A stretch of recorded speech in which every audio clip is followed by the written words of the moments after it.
Page 62, the beginning. I cannot write a word yet, but at 3 I know the letter J.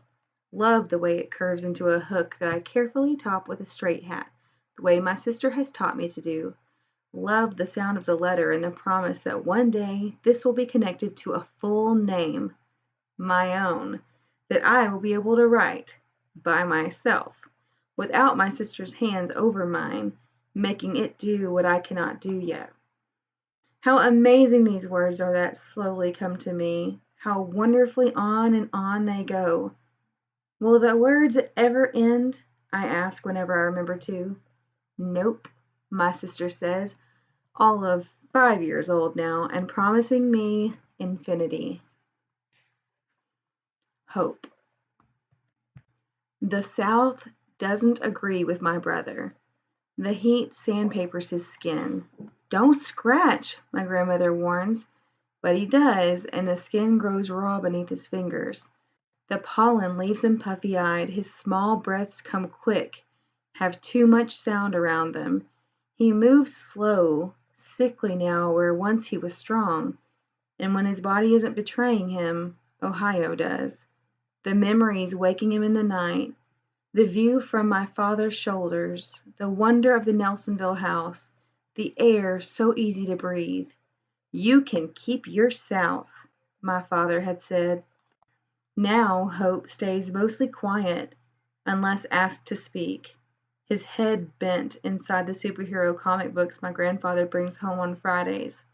Hope searches for himself inside their pages, leaving them dog-eared by Monday morning. The South, his mortal enemy. The South, his kryptonite. The Almost Friends.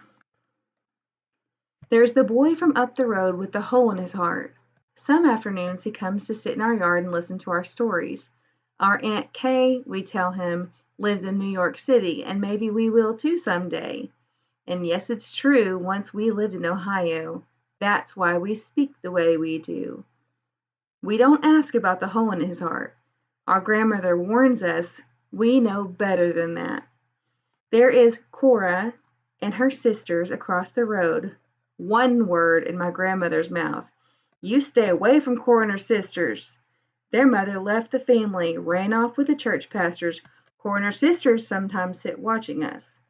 We watch them back, not asking what it feels like not to have a mother because our grandmother warns us we know better than that. There are 3 brothers who live down the road. We know this only because our grandmother tells us. They live inside their dark house all summer, coming out in the evening when their mother returns from work long after we've bathed and slipped into our summer pajamas, books curled into our arms. These are our almost friends, the people we think about when we're tired of playing with each other. But our grandmother says, 3 is plenty. 3 is a team. Find something to do together. And so over and over again we do, even though we want to ask her, why can't we play with them? We don't. We know better than that. The right way to speak. The first time my brother says ain't, my mother pulls a branch from the willow tree growing down the hill at the edge of our backyard. As she slips her closed hand over it, removing the leaves, my brother begins to cry, because the branch is a switch now. No longer beautifully weeping at the bottom of the hill, it whirs as my mother whips it through the air and down against my brother's legs. You will never, my mother says, say ain't in this house. You will never say ain't anywhere. Each switching is a warning to us. Our words are to remain crisp and clear. We are never to say, huh, ain't, or y'all, get, or gonna. Never ma'am, just yes, with eyes meeting eyes enough to show respect. Don't ever ma'am anyone. The word too painful a memory for my mother of not so long ago Southern subservient days. The list of what not to say goes on and on.